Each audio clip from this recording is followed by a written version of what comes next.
People often look at a Picasso and smile in disbelief.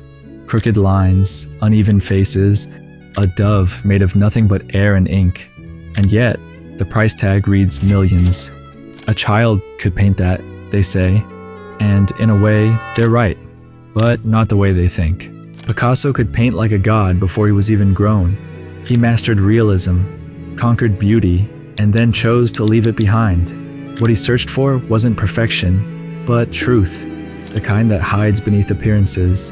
His distortions weren't mistakes, they were decisions. Each line, no matter how simple, was drawn with the confidence of someone who had already learned everything and was now trying to forget. Because sometimes, genius doesn't mean adding more. It means knowing what to let go of.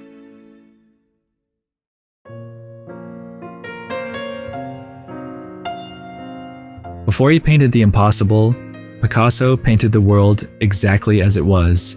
He was born in Malaga in 1881, the son of an art teacher who noticed, almost too soon, that his boy's hand moved with a precision that belonged to someone much older. By the time most children were learning to write their names, Pablo was copying the lines of classical sculptures, imitating shadow and light with unsettling accuracy. His father, himself a painter, eventually stopped teaching him. Not because the lessons were complete, but because the student had already surpassed the master. At 11, Picasso painted Le Picador, a small scene of a bullfight, alive with movement and confidence. By 15, he could render flesh and fabric, sorrow and silence, with the ease of someone who understood not only the body, but the emotion beneath it. When he entered the Royal Academy of San Fernando in Madrid, his work already possessed what professors spent years trying to teach. He had reached technical perfection before his life had even begun. And yet, that mastery became a kind of prison. The more perfectly he painted, the more he felt confined by it. As if realism could only describe, never reveal. He could reproduce what he saw, but not what he felt. That limitation, invisible to the eye, became unbearable. For Picasso, precision began to feel like imitation, and imitation like death. It's strange to imagine that for some artists, skill itself becomes the obstacle. Picasso's early works prove that he was never lacking in talent. He simply grew suspicious of it. To him, realism was a language too polite, too complete. He wanted to say something that had no words yet. And so, when others would have stopped at admiration, he kept going, away from beauty as the world understood it, towards something deeper, rougher, more alive. His teachers saw a prodigy. The world saw a genius. But Picasso, even then, saw a cage.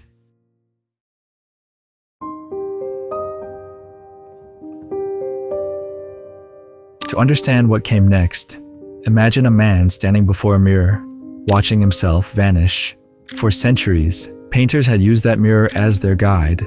Art was a reflection of faces, landscapes, of how the world appeared under the obedient light of reason.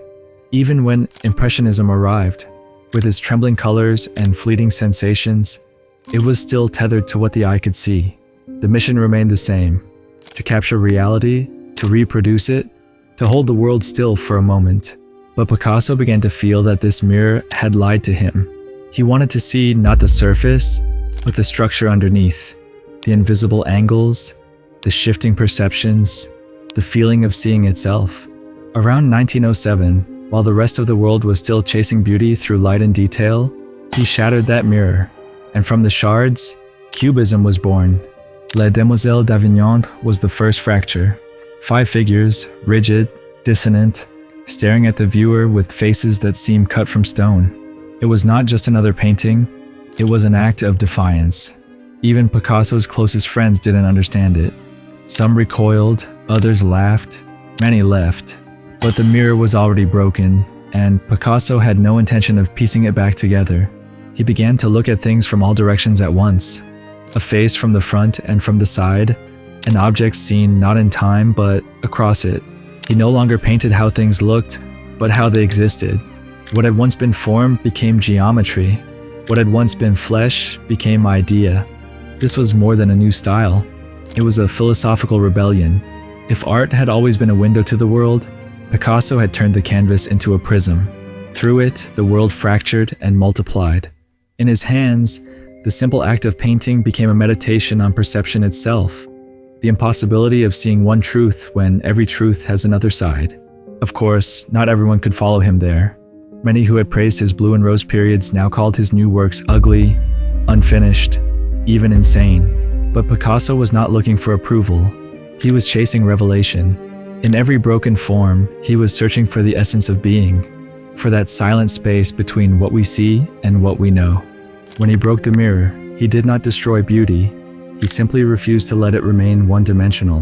And from that refusal, the modern eye was born. After the storm of Cubism, Picasso entered a new kind of calm. Not peace exactly, but clarity. He had disassembled the world and rebuilt it from fragments. And now, in the years that followed, he began to see that he no longer needed to prove anything. The radical experiments, the geometries, the fractured faces, all of them had been a way to unlearn what he once knew. And now that he had unlearned it, he could begin again. What emerged was something deceptively simple: a line, a curve, a trace of motion that seemed effortless. But effortlessness, in Picasso's hands, was the result of exhaustion. Decades of searching, stripping, refining. The line that looks like nothing is, in truth, everything that remains after all unnecessary gestures have been erased. Look at his Dove of Peace from 1961. A single, fluid stroke. It seems like the work of a few seconds, but it carries the weight of a lifetime. That dove is not a bird, it is Picasso himself, free at last from the burden of proving his genius, and yet still haunted by it. The irony of simplicity is that it is the hardest thing to achieve. People often think that art evolves toward complexity, but for Picasso, the opposite was true. His path led inward, toward reduction, toward silence.